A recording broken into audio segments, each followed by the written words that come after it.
반갑습니다. 저는 높은 뜻 우신교회를 섬기고 있는 박상윤 목사입니다. 네, 반갑습니다. 잘 모르시는 분들을 위해서 간략하게 설명해 드리면 마포에 높은 뜻 광성교회가 있습니다. 높은 뜻 광성교회에서 2020년도에 구로구에 있는 우신고등학교에 분립 개척을 해서 제가 그곳을 섬기고 있습니다. 하나님의 은혜로 또 코로나 중에 분립 개척을 하긴 했지만 그래도 하나님께서 또 채워주셔서 우리 우신교회가 든든하게 세워져 가고 있다라는 거, 그리고 이렇게 푸른 교회에 올 수 있게 또 된 것도 너무 감사하고요. 사실 오고 싶었고 또 와보니까 너무 좋고 너무 감사합니다. 제가 높은 뜻 숭의교회 때부터 사역을 시작했었는데 사실 청년부 예배를 잘 못 갔어요. 전도사 사역을 하느라고. 그동안 이 푸른의 뜨거운 예배가 참 많이 그리웠었는데 오늘 와서 함께 예배하는 이 시간 제 마음이 좀 많이 쿵닥쿵닥 돼가 좀 진정시키느라고 말씀을 드리는데요. 어쨌든 좋은 교회에서 여러분들 신앙생활 할 수 있는 거 너무 감사한 일이고, 또 오늘 함께 찬양하고 고백했던 것처럼 예수 그리스도로 충만한 우리 푸른의 가족들 다 되실 수 있기를 바랍니다. 우리 옆에 분들과 함께 이렇게 인사하겠습니다. 당신 안에 하나님이 계십니다.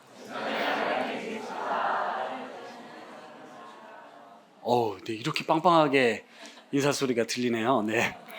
그 아바타 영화 보면 인사를 이렇게 하잖아요. I see you 이렇게 인사하는 거 아시죠? 당신 안에 하나님이 계시다고 했으니까 당신 안에 계신 하나님을 봅니다. 이렇게 한번 인사해 보시겠습니까? 네, I see you라고 말씀하셔도 됩니다. 네네. 분위기가 이렇게 좋을 줄 몰랐는데 이게 원래 서로 눈을 보면서 인사하기가 이게 쉽지가 않거든요. 그렇죠? 네, 눈을 보면 그 안에 계신 하나님을 볼 수 있게 되면 이게 얼마나 감격스러운 일인지 모르겠습니다. 아까 우리 유 목사님께서 말씀하신 뒤에 분들하고 인사하라고 그래서 잘 오셨습니다 인사하는데 우리 성도님 눈 마주치는데 너무 오길 잘했다. 너무 감격스러웠었습니다. 그 마태복음에 보면 예수님께서 제자들, 무리들이 막 따르잖아요. 공생애를 시작할 때 산에 오르셔서 제자들을 따로 부르시고 산상수훈 이야기를 들려주십니다. 산에서 가르쳐 주시는데 처음 가르쳤던 내용이 팔복이에요. 팔복, 8가지 복 이야기입니다. 근데 이 8가지 복 중에 이런 복이 있어요. 제가 한번 읽어드릴게요. 마음이 청결한 자는 복이 있나니 그들이 하나님을 볼 것이미요 라는 복이 있습니다. 하나님을 본다라는 건 진짜 엄청난 복 아니겠습니까? 그렇죠? 여러분도 보고 싶으시죠? 올 찬양하면서 보셨습니까? 만나셨습니까? 네, 아멘입니다. 하나님을 본다라는 건 참 황홀하고 너무너무 감격스러운데요. 그렇다고 우리가 지금 하나님의 형상을 보셨나요? 하나님의 이미지를 보신 건 아니잖아요. 그렇죠? 우리가 서로를 이렇게 보는 것처럼 그 이미지를 본 건 아닌데 하나님을 본 것 같은 그런 감격, 이런 것들을 느낄 때가 있습니다. 완벽하진 않지만, 완전하지는 않지만 그런 걸 경험할 때가 있어요. 이렇게 함께 찬양할 때 눈을 감고 우리 가운데 임하시는 하나님, 하나님을 뵙는 것 같은 그런 감격들을 누릴 때가 있죠. 우리 교회 한 집사님이 요즘 주말마다 등산을 가세요. 그리고 주일날 와서 예배를 드리시는데, 목사님 죄송한 얘기지만 저는 주일보다 토요일 날 산에 가서 하나님을 더 깊이 만나고 온다고, 하나님이 그냥 느껴진대요. 그래서 자기도 모르게 찬양이 막 흘러나온다, 이런 얘기를 하시더라고요. 그랬더니 어떤 권사님이, 집사님 이렇게 힘들게 하나님을 멀리까지 가서 찾냐, 우리 집 거실에 키우고 있는 이 화분만 봐도 그 속에서 나는 하나님을 날마다 느낀다, 이런 얘기를 하시더라고요. 그렇습니다. 우리 하나님은 만물 가운데 충만하시거든요. 모든 만물 가운데 충만하시기 때문에 우리의 마음이 청결하면 어디서든 우리는 하나님을 볼 수 있습니다. 특별히 이 사람들 속에서 볼 수 있는데요. 제가 여기 예배 오기 전에 우리 교회 한 성도님 임종 예배를 드리고 왔어요. 근데 그 어르신은 우리 교회 잘 나오시는 분은 아닌데 저랑 좀 특별한 인연이 있습니다. 그래서 저를 볼 때마다, 목사님 와서 기도해 줄 때마다 하나님을 보듯이 막 저를 대해 주셨거든요. 오늘 임종 예배였어요. 갔는데 눈을 거의 감고 계셨거든요. 네, 아버님 저 왔어요 그랬더니 눈을 번쩍 뜨셔서 우리 또 딸들이 목사님 또 오셨다가 또 우리 아빠 살아나는 거 아니냐고 그런 경험이 있어가지고 또 눈을 번쩍 뜨시는 거예요. 그리고 눈을 잘 안 감으시려고 애쓰시는 모습을 봤는데, 이제 그분이 저를 마치 하나님 보듯 대해줄 때 저의 어떤 자존감이라든지 어떤 나에게 알지 못하는 어떤 그런 감격들이 살아나는데요. 우리가 자연 만물을 통해서뿐만 아니라 이 땅을 함께 살아가는 우리 지체들 안에서도 그 하나님을 뵙는 것처럼 볼 수 있다면 우리 삶은 정말 풍요로워질 수 있다라고 저는 생각합니다. 오늘 본문 말씀을 보면 우리가 잘 아는 말씀이에요. 고린도전서 1장 18절은 우리 같이 한번 읽어보도록 하겠습니다. 시작. 구원을 받는 우리에게는 하나님의 능력이라. 아멘. 십자가의 도가 구원을 받는 우리에겐 하나님의 능력이라 라고 이야기를 하고 있습니다. 그리고 나서 뒤에 세상의 지혜, 하나님의 지혜에 대해서 오늘 쭉 설명을 해주고 있는데요. 여러분, 세상의 지혜는 뭡니까? 어떤 것이 지혜로운 것일까요? 성공하는 거, 성공하는 지혜, 그렇죠? 부자가 되는 지혜, 뭔가 힘을 갖는 것, 그런 어떤 것을 세상의 지혜라고 이야기할 수 있습니다. 그런데 구원을 받는 우리에게는 십자가가 하나님의 지혜고 하나님의 능력이라고 이제 설명을 해주고 있는 거거든요. 십자가에 못 박힌 그리스도가 하나님의 능력이시고 하나님의 지혜가 되십니다. 아멘. 이것이 우리 그리스도인의 삶의 아주 기본값이에요. 그런데 살다 보면 여기 오늘 뒤에도 나오지만 세상적인 지혜가 좀 필요한 거 아닐까? 정말 십자가를 믿고 십자가를 따른다는 것이 이 세상을 지혜롭게 사는 길일까? 라는 어떤 의구심이 들 때도 있고 혼란스러울 때도 있습니다. 시편 73편에 보면 시편 기자가 이렇게 고백을 해요. 악인의 형통함을 보고 내가 넘어질 뻔했다, 내가 미끄러질 뻔했다, 이런 고백이 나옵니다. 왜냐하면 악인들이 지금은 형통해도 결국은 하나님께로부터 심판받을 거야라고 우리는 알고 있는데, 이 시편 기자가 보니까 악인이 죽을 때도 너무 평안하게 죽는다라는 거예요. 그런 일들을 보고 도대체 하나님이 계신데 어떻게 이럴 수 있습니까? 라고 자기의 믿음이 흔들릴 뻔했다라는 고백이 나오거든요. 물론 뒤이어서 이제 그런 고백이 바뀌기는 하지만요. 우리에게도 그런 경험이 있을 수가 있습니다. 혼란스러울 때가 있고요. 내가 주님을 잘 믿고 있는데 왜 내 삶이 이럴까? 저 믿지 않는 사람들은 왜 이렇게 잘 될까라는 것 때문에 우리가 이 십자가 길을 걷는다는 것에 대해서 한 번쯤은, 아니 여러 번, 자주 고민할 수 있다는 거죠. 그러나 분명한 것은 하나님께서 말씀하시길 이 십자가에 못 박힌 그리스도가 너희들은 이해할 수 없지만 나의 지혜고 나의 능력이라고 이야기를 합니다. 그게 25절에 나와요. 같이 한번 읽어볼까요? 시작. 어리석음이 사람보다 지혜롭고 하나님의 약하심이 사람보다 강하니라. 아멘. 하나님의 어리석음이 사람보다 지혜롭다. 하나님의 약함이 사람보다 강하다라고 우리 주님께서 말씀하십니다. 십자가의 능력은 도무지 세상 지혜로는 이해할 수 없겠지만, 미련해보고 어리석어 보이겠지만 결국 십자가는 하나님의 능력이라고 사도 바울이 강력하게 이제 외치고 있는 겁니다. 그런데 이제 우리가 보통 십자가의 능력 하면 이제 무엇을 떠올리냐면 죄사함을 떠올립니다. 이 나 같은 인간, 이 몹쓸 인간, 아무런 자격도 또 조건도 없는 나를 하나님께서 무조건적인 은혜로 구원하셨잖아요. 십자가가 우리를 구원하시는, 우리의 죄를 해결해 주시는 하나님의 능력, 이게 죄사함의 능력이라고 하는데, 이것이 가장 강력한 십자가의 능력이 맞습니다. 구약에는 매번 죄를 지을 때마다 속죄제를 통해서 우리의 죄를 씻음 받아야 했지만, 예수 그리스도께서는 단번에 죽으심으로 우리의 모든 죄를 다 해결하시고 우리를 구원해 주셨어요. 이것이 십자가의 능력입니다. 불가능한 인생, 죽음, 심판, 지옥에 갈 수밖에 없는 인생, 회생 가능성이 없었던 버려진 인생인 나를 우리 하나님께서 구원하시기 위해 예수 그리스도를 십자가에 달려 죽게 하심으로 우리를 거듭나게 하셨습니다. 다시 태어나게 하셨어요. 다시 살게 하는, 그리고 영원한 생명을 주시는 하나님의 능력이 바로 십자가입니다.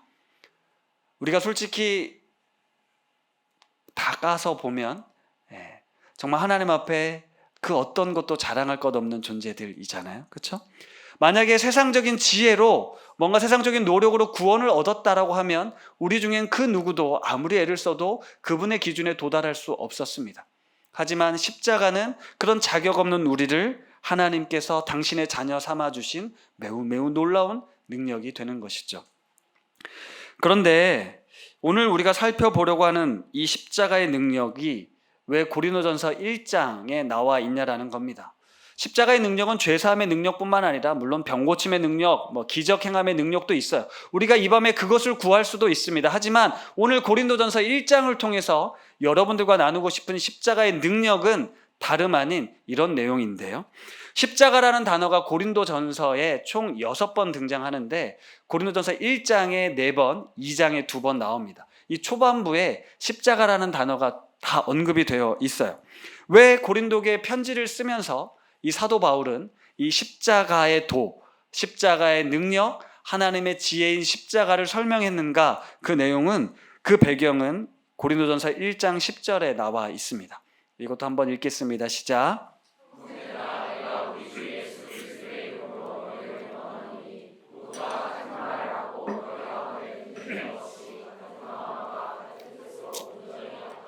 아멘. 네, 이게 고린도 교회 편지를 쓴 첫 번째 이유였어요. 잘 아시는 것처럼 고린도 교회 안에 분쟁이 있었습니다. 바울파가 있었고요, 아볼로파, 게바파, 그리스도파로 나뉘어서 지금 분쟁을 하고 있는데 이게 매우 심각했기 때문에 사도 바울이 처음에 편지를 쓰면서 인사가 끝나자마자 그 분쟁에 대해서 이야기를 하고 있는 겁니다. 어떤 이유 때문에 싸웠는지는 나와 있지 않아요. 솔직히 교회 안에 여러 지도자들이 있으면 선호하는 지도자들이 있잖아요. 문희공 목사님을 좋아하는 분들도 있지만 성수기 목사님을 좋아하는 분도 있을 수 있고요. 우리 안에는 선호도가 있으니까 그럴 수 있는데 그건 너무 당연한 일인데 이렇게 문제가 될 만큼 교회 안에 지금 다툼이, 분쟁이 일어나기 시작했다라는 거예요. 바울이 처음 개척해서 고린도 교회를 세웠습니다. 2차 전도 여행 중에 고린도라는 도시에 교회를 개척하고요, 무려 1년 6개월 동안 매우 공을 들여서 교회를 세웠어요. 그런데 후임 목회자로 아볼로가 왔습니다. 아볼로도 참 훌륭한 사람이었어요. 성경에 능통했고요, 인품도 괜찮았습니다. 그렇게 바울을 뒤이어서 고린도 교회를 든든하게 잘 세웠는데 그 바울파, 아볼로파로 나뉘어서 심지어는 게바파, 그리스도파가 나뉘어서 다투기 시작했던 거예요. 고린도 교회 구성원들을 좀 잘 살펴보겠습니다. 코린디아 조마이라는 단어가 있어요. 고린도인처럼 산다라는 헬라어입니다. 코린디아 조마이. 그런데 이 말뜻은, 고린도인처럼 산다는 말뜻은 매우 나쁜 뜻이에요. 성적으로 타락했다, 사치와 방종을 일삼는다가 고린도인처럼 산다라는 의미가 될 만큼 고린도 도시는 향락의 도시였고 사치와 방탕의 도시였습니다. 고린도 도시 한가운데는 아프로디테 신전이 아폴로 신전보다 아마 더 크게 지어져 있었다라고 해요. 거기에는 1000여 명의 여사제가 있었습니다. 이 신과 교통하기 위해서 성전에서 그런 여사제들과 그런 행위들을 통해서 신과 결합하는 그 일에 1000명이 나는 여사제가 있었고, 밤이 되면 이 사제들이 내려와서 매춘 활동을 하며 생계를 꾸려갔습니다. 그만큼 고린도 도시는 유명한 도시였어요. 쾌락의, 향락의 도시로 수많은 사람들이 몰려들었습니다. 도시가 상업도, 교육도 매우 발달되어 있었기 때문에 다양한 인종과 문화를 가진 사람들이 몰려들었습니다. 자, 그런데 그런 사람들이 결국 예수를 믿고 교회에 왔을 거 아니겠습니까? 그렇죠? 예수를 잘 믿던 사람들이 교회를 찾아온 게 아닙니다. 수평 이동해 오신 게 아니에요. 그렇게 생짜배기로 세상의 즐거움과 쾌락에 취해 있었던 사람들이 예수 그리스도라는 진리를 만나고 나서 그리스도인이 된 거예요. 사실 유대인들은 그런 사람들과 함께 예배하고 있는 것만으로도 불편했었을 거예요. 그렇죠? 헬라 철학에 능통했던 사람들, 좀 어떤 고고했던 사람들 역시 저 밑바닥 인생들과 함께 하는 게 매우 불편했을 거라는 거예요. 그런데 사도 바울의 복음을 들었을 때, 이 십자가의 복음을 들었을 때 우리가 그리스도 안에서 하나다, 함께 지내는 것이 감격스러웠겠지만 시간이 지나고 보니 골이 깊어지는 거예요. 너무너무 다른 거예요. 살아왔던 경험과 이 배경이 너무 차이가 나니까 갈등이 일어난 것 같습니다. 이게 작은 문제가 아니었을 거라는 거예요. 높은 듯 교회 오셔서 아시겠지만 저도 일반 동네에 살다가 명동까지 그때 진출했을 때 참 이 서울 사람과 수도권, 저도 수도권 살았지만 수도권 사람들이 이렇게 차이가 나는구나, 수준 차이가 난다, 이런 걸 느꼈거든요. 근데 제가 이제 높은 듯 교회에 있다 보니까 우리 성도님들이 사회적으로도 그렇고 또 신앙적으로도 꽤 수준이 높으시더라고요. 그렇죠? 네, 많이 높으실 거예요. 뭐 구로에, 제가 이제 구로에 간다고 좀 걱정하셨던 분들이 있는데 구로 지역을 좀 이렇게 보시는 분들이 계시더라고요. 그럼에도 불구하고 오시는 분들 굉장히 수준이 있습니다. 요즘도 이제 저희 교회 새가족들이 계속 찾아와요. 이전 교회 아픔과 상처를 안고 오시는데요. 지금 이제 계속해서 새가족을 신방하면 할 때마다, 야, 아직도 이런 교회가 있나? 네. 아니, 어떻게 그런 목사님 밑에서 지내셨지? 그리고 성도들 안에 있었던, 뭐 다들 경험해 보신 분들 많겠지만 그런 일들을 들으면서 참 가슴 아프고 속상합니다. 너무 잘 오셨다, 우리 교회는 그렇지 않도록 더 애쓰고 노력하겠습니다 라고 이야기를 해요. 자, 그렇다면 그렇게 좋은 교회를 찾아오신 분들, 상식도 있고 수준도 있는 사람들이 모여인 이 공동체는 어떠신가요? 아무런 갈등이 없으십니까? 구별이 없으십니까? 분쟁이나 다툼 없으십니까? 미움이나 시기 없으신가요? 그렇지 않을 겁니다. 우리가 아무리 수준이 높아도 사실 우리 안엔 각자의 기준과 색깔이 있기 때문에 나와 다른 사람들을 수용하거나 품어내지 못하는 연약함이 우리 가운데 있습니다. 그렇다면 고린도 교회는 어떻겠냐는 거예요. 이건 정말 섞일 수 없는 사람들이 십자가의 은혜로 섞였는데 결국은 그게 분출된 거거든요. 그래서 교회 안에 갈등이 심각했기 때문에 사도 바울이 이 목회적 권면을 하면서 이 십자가의 도를 먼저 이야기하는 거예요. 그리스도께서 무엇 때문에 누구를 위해 죽으셨는가를 다시 이야기하고 있는 겁니다. 이 십자가의 깊은 의미가 뭡니까? 유대인과 이방인이 하나 될 수 없지만 그리스도 안에서 하나 된 거, 그 막힌 담을 허무신 게 십자가의 은혜라는 거예요. 나와 너가 다르지만 우리는 그리스도 안에서 하나가 될 수 있다, 이 말씀이었습니다. 하나님 나라는 서로 빈부귀천할 것 없이 서로 다른 사람들이 그리스도의 이름, 주님의 안에서 한 가족이 되고 어우러지며 행복할 수 있는 것, 이것을 말씀하신 거거든요. 그런데 세상의 지혜는 어떻습니까? 이렇게 많은 사람들이 모이면 누가 리더인지, 누가 힘을 가지고 있는지, 어느 편에 서야 내가 도움을 받을지, 내가 성공할지를 생각하잖아요. 그렇죠? 세상 사람들은 그래요. 어느 공동체에 가야 내가 어느 편에 서야 누구 리더를 따라야 도움이 될 것인가 따지지 않습니까? 교회 내에서도 이런 세상의 질서가 영향을 미친 거죠. 사람들 사이에서 바울파가 더 세냐, 아볼로파가 더 세냐, 이런 갈등이 있는 겁니다. 십자가 은혜로 받았던 구원의 은혜는 다 사라지고요, 다시 세상적인 관점으로, 세상적인 지혜로 서로를 판단하고 평가하고 구분짓기 시작한 거예요. 사도 바울은 이런 고린도 교회의 모습을 보면서 십자가의 도와 십자가의 능력에 대해서 아주 강력한 어조로 편지를 쓰고 있는 겁니다. 이것이 우리 공동체의 기반을 흔들고 있었기 때문에 1장에서부터 4장에 걸쳐서 이 십자가의 도를, 은혜를 설명하고 있는 거죠. 초기 그리스도인들과의 대화라는 책이 있어요. 초기 그리스도인들과의 대화. 예수님 당시 그리스도인들에 대한 내용인데요, 이런 내용이 있더라고요. 제가 읽어볼게요. 사랑과 겸손을 실제 삶에 대처할 수 없는 이상주의, 아무런 쓸모가 없는 경건한 태도가 아니었습니다. 사랑과 겸손은 우리가 속한 사회, 폭력적이고 계급사회를 무장해제시키는 실질적이고도 강력한 길이었습니다. 하나님과 다른 사람을 사랑하는 법을 익힐 때만 대다수가 자신의 필요와 욕망의 포로가 된 사회에서 참된 자유와 자율성을 얻을 수 있다고 믿었습니다. 초기 그리스도인들의 대화예요. 그들은 사랑과 겸손을 이상적인 걸로 뜬구름 잡는 이야기로 여기지 않았다라는 거예요. 폭력적이고 계급사회, 이 로마의 질서를 뒤집어 엎을 수 있는 가장 강력한 길은 예수 그리스도께서 보여주신 이 십자가의 사랑과 섬김의 길이라고 그들은 믿었다라는 거예요. 그래서 그 삶을 살아냈다라는 겁니다. 지금 우리 현실은 너무너무 치열하고 경쟁에 둘러싸여 있고 우리가 이 폭력적인 계급사회를 살고 있지만 이 사회를 무장해제시키고 변화시키는 건 그리스도의 십자가 사랑과 섬김이었다라는 거죠. 올겨울에 우리 교회 청소년들이 이제 캄보디아 단기 선교를 다녀오면서 한 청소년이 이런 고백을 했어요.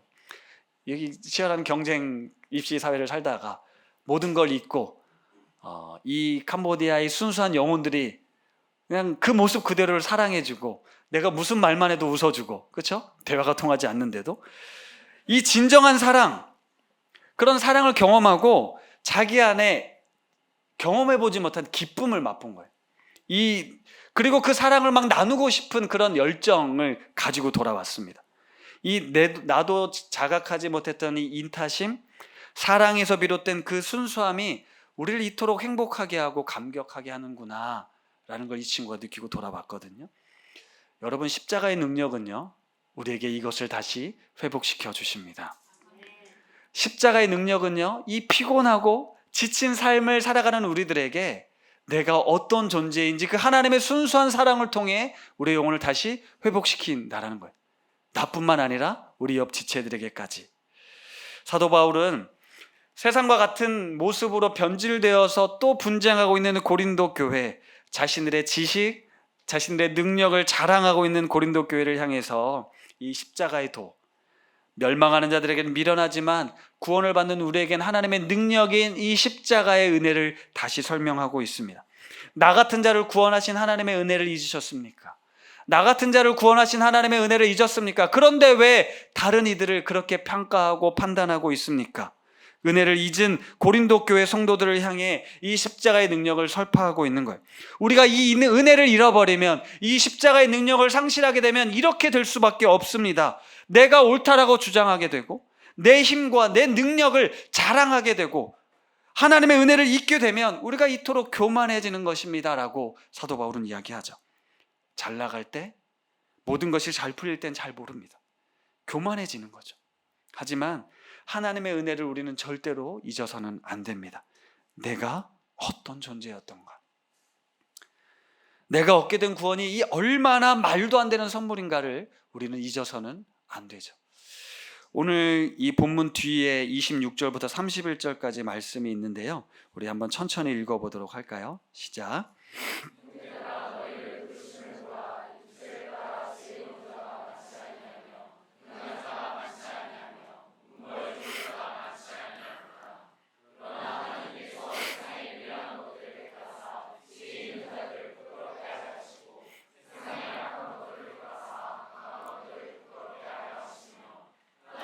세상에 천한 것들과 멸시받는 것들과 없는 것들을 택하사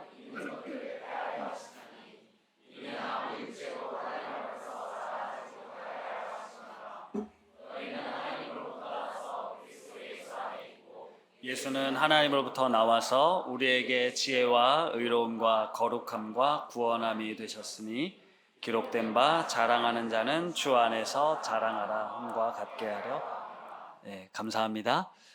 뒤에서 나오는 내용이 뭐였냐면 우리가 누가 그 육체로 하나님 앞에서 자랑할 수 있냐라는 내용이에요. 그렇죠? 아무 육체도 하나님 앞에서 자랑할 수 없다. 네가 어떤 존재였던가를 기억해봐라 라고 이야기를 하거든요. 우리가 자랑할 수 있는 건 예수 그리스도라는 필터를 통해서만이 자랑할 수 있는 겁니다. 내가 지혜롭게 되는 거요, 내가 의롭게 되는 거, 내가 거룩하게 되는 것, 내가 구원함을 입는 것도 그리스도의 은혜가 아니고서는, 그분의 십자가가 아니고서는 우리는 절대로 지혜롭게 의롭게 거룩하게 될 수 없다라는 거예요.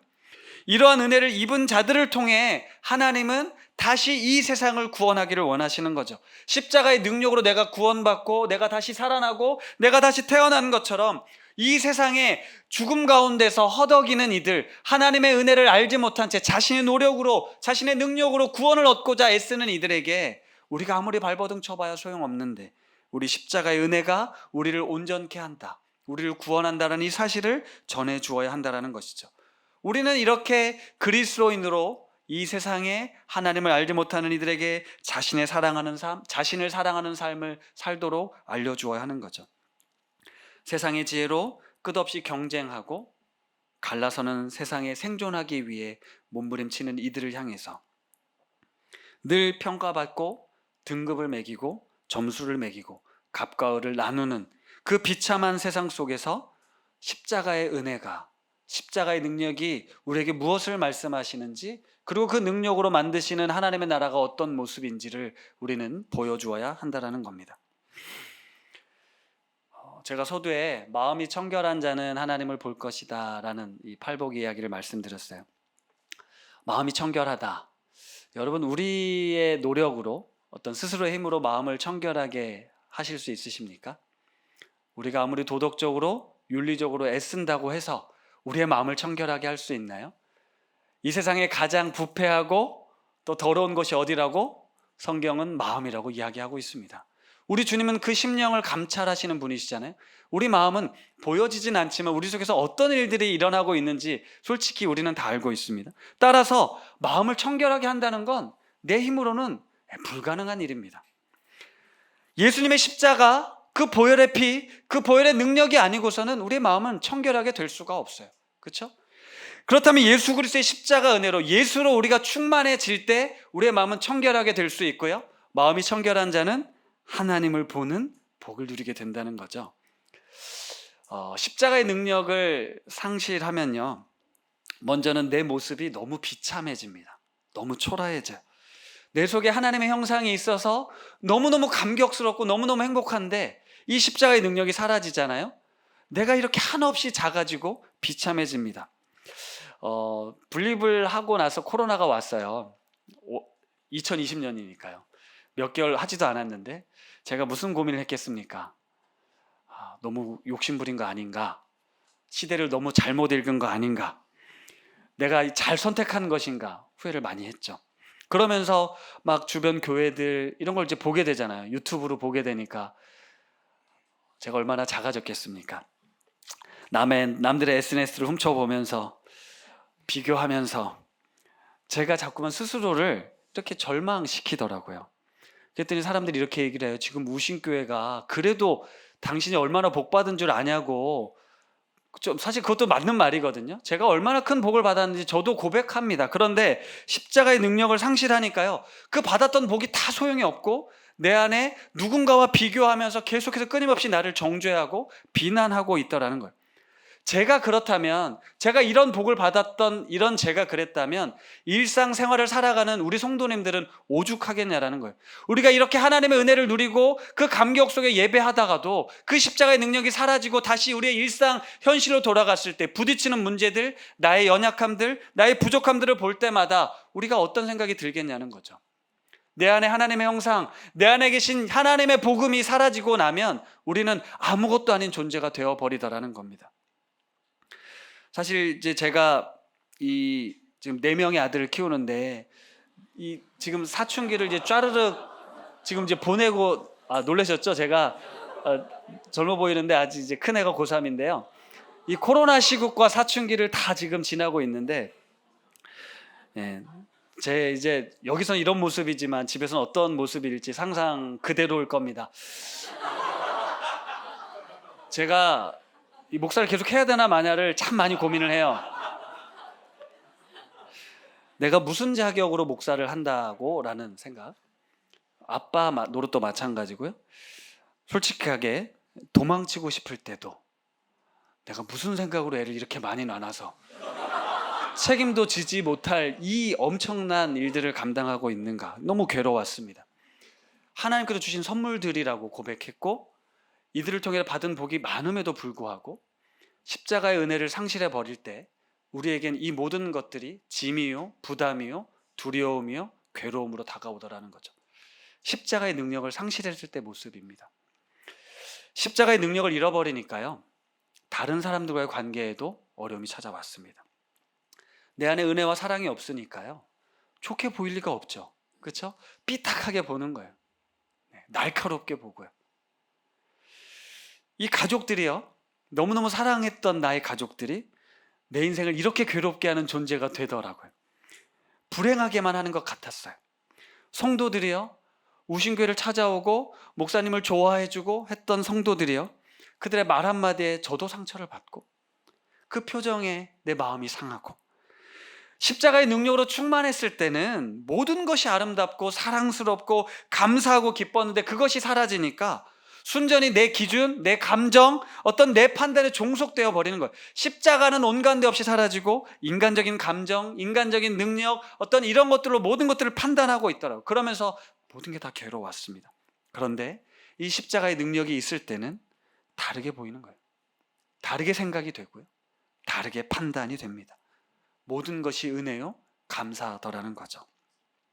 사도 바울이 이 고린도 교회를 향해 지금 그 십자가의 능력을 다시 회복해야 된다라고 이야기를 하는 거예요. 너희들이 처음 예수 그리스도를 만났을 때 우리 같은 존재들을 구원하셔서 하나님의 나라 영광에 이르게 될 것이라는 그 감격스러움, 하나님 나라의 백성이 된다는 그 감격스러움은 다 사라지고 그 십자가의 능력을 잃어버리고 나니 서로 시기하고 질투하고 미워하고 분쟁하는 이 모습이 남지 않았냐. 다시 그 십자가의 능력을 회복하고 내 안에 계신 하나님을 만나고 그들 안에 있는, 여러분 지체들 안에 있는 하나님을 바라보라고 말씀하고 있는 거죠. 사도 바울이 이 위대한 고백이 있어요. 나는 어떠한 형편에든지 자족하기를 배웠다. 나는 배부름과 배고픔, 풍부와 궁핍에도 처할 줄 아는 일체의 비결을 배웠다라는 거예요. 예수 그리스도를 만나고 나니 부자든 가난한 자든 잘난 사람이든 못난 사람이든 유대인이든 헬라인이든 아무 상관이 없더라. 나는 내가 그리스도께 받은 이 은혜로 충분하다라고 이야기를 하고 있는 거예요. 그래서 내게 유익하던 것을 그리스도를 위하여 다 해로 여길 뿐. 내 주 그리스도 예수를 아는 지식이 가장 고상하기 때문에 내가 그를 위하여 모든 것을 잃어버리고 배설물로 여김은 그리스도를 얻었기 때문이다 라고 고백합니다. 그런 사도 바울이, 이 그리스도의 능력으로 충만했던 사도 바울이 이 고린도 교회 안에 있었던 이 문제들, 사람들 사이에 있는 이 갈등과 분쟁을 보면서 다시 십자가의 능력으로 충만해져야 된다라고 말씀한 것이죠. 말씀을 마무리하겠습니다. 우리 사랑하는 높은 뜻 푸른 성도 여러분, 십자가의 능력은 제대로 보는 능력입니다. 보지 못하는 걸 볼 수 있는 능력입니다. 바로 예수 그리스도의 십자가를 통해 보는 능력이에요. 십자가의 능력은 나를 나답게 바라보는 능력입니다. 십자가의 능력은요, 우리 옆 지체들을, 우리 가족을, 우리 동료들을 하나님의 형상으로 보는 능력입니다. 십자가의 능력은요, 이 세상을 다르게 하나님의 시선으로 보는 능력입니다. 십자가는 우리 삶에 선하고 아름답지 못했던 우리의 현존, 우리의 현실, 위험과 갈등과 경쟁과 다툼, 어떤 치열한 생존 경쟁 속에 살아가는 우리들에게 십자가는 다르게 보는 능력, 다르게 사는 능력, 다르게 판단하는 능력, 하나님의 시선으로 나를 끊임없이 바라보고 하나님의 시선으로 나를 바라본 내 안에 충만한 그 은혜를 가지고 서로를 바라보게 하는 능력이 바로 십자가의 능력, 그리고 주님 다시 오시는 그날까지 끝까지 이 진리 가운데 살아갈 수 있도록, 믿음으로 살아갈 수 있도록 도우시는 능력이 바로 십자가의 능력입니다. 우리가 이 고난주간 그 십자가를 향해 나아가고 있고 십자가를 바라보고 있는 것이죠. 사랑하는 우리 성도님들, 십자가의 능력을 의지하시고 이 세상에서 당당한 하나님의 자녀로 살아갈 뿐 아니라 이 땅에 하나님의 나라를 세워가는 그 귀한 사명을 감당하는 우리 높은 뜻 푸른 성도님들 다 되실 수 있기를 주님의 이름으로 축복합니다. 기도하겠습니다. 사랑하는 주님, 십자가의 능력이 무엇인지 바로 깨닫기를 원합니다. 구원을 받는 우리에게 십자가가 하나님의 지혜요 능력임을 알고 우리가 살아가는 이 세상에서, 이 거친 세상에서 십자가의 길을 묵묵히 그리고 용기 내어 따라가게 하옵소서. 죄악으로 가득한 이 세상은 분열과 분쟁으로 끝없는 고통과 아픔 속에 우리를 살게 합니다. 오직 십자가의 사랑만이, 십자가의 은혜만이 이 깨어진 세상을 고치며 회복할 수 있는 하나님의 지혜요 능력임을 믿습니다. 그러나 주님, 십자가를 이 미련하고 연약하고 어리석은 것으로 바라보는 세상 사람들처럼 우리도 자꾸 십자가가 아닌 세상의 능력과 권세를 향합니다. 십자가의 지혜와 능력을 의심할 때가 너무나도 많습니다. 십자가를 헛되게 하는 말과 행동을 할 때가 너무나도 많습니다. 가정과 교회에서, 직장에서 하나님의 사람답게 살아가지 못하고 세상의 질서 속에 살아가고 있는 우리들을 주님 불쌍히 여겨 주시옵소서. 주여, 이 시간 다시금 결단하며 주의 도움을 구합니다. 십자가의 능력으로 나를 다시 보게 해주시고, 십자가의 능력으로 우리 가족을, 우리 이웃을 제대로 볼 수 있게 해주시며, 십자가의 능력으로 온 세상에 충만한 하나님을 볼 수 있게 하여 주시옵소서. 구원받은 자녀로 부르심에 응답하여 걸어가는 우리들의 삶에 다시금 용기 내어 한 걸음 내디딜 수 있도록 하나님의 십자가를 날마다 바라보며 그 십자가 붙들고 살아가는 주의 자녀들이 다 되게 하여 주시옵소서. 감사하며 예수님의 이름으로 기도드립니다. 아멘.